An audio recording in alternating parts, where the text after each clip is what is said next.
وعلیکم السلام ورحمۃ اللہ وبرکاتہ۔ اللہ رب العالمین تمام اخوان کو اور برادران کو خیر و عافیت میں رکھے۔ سوال یہ کیا گیا تھا کہ حسین رضی اللہ تعالی عنہ مدینہ سے کوفہ کیوں گئے تھے؟ کیا ان کو کوفہ بلایا گیا تھا یا وہ اپنی طرف سے گئے تھے؟ نمبر 2، اس وقت مسلمانوں کا دارالخلافہ کہاں پر تھا؟ ان دونوں سوالوں کے جواب کے سلسلے میں توجہ دینے کی ضرورت ہے۔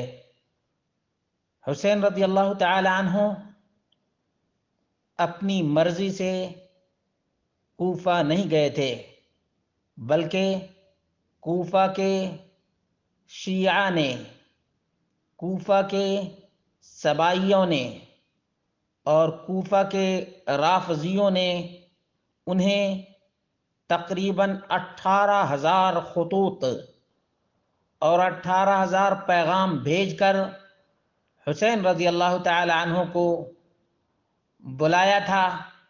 حسین رضی اللہ تعالی عنہ نے اپنے تئیں حالات کی خبر لینے کی بڑی کوششیں کی، اور اسی سلسلے میں مسلم بن عقیل کو حسین رضی اللہ تعالی عنہ نے کوفہ بھیجا، لیکن ان کی موت کے بعد حسین رضی اللہ تعالی عنہ واپس آنا چاہتے تھے مدینہ، لیکن کوفیوں نے ایک نہیں سنا، رافضیوں نے ایک نہیں سنا، اور حسین رضی اللہ تعالی عنہ کو جنگ پہ مجبور کیا، اور آخر کار حسین رضی اللہ تعالی عنہ کی شہادت شمر ذی الجوشن اور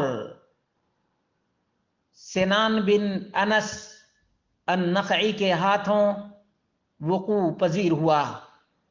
اس لیے شیعہ رافضی آج تک ماتم کرتے ہیں، شیون کرتے ہیں اور سینہ کوبی کرتے ہیں۔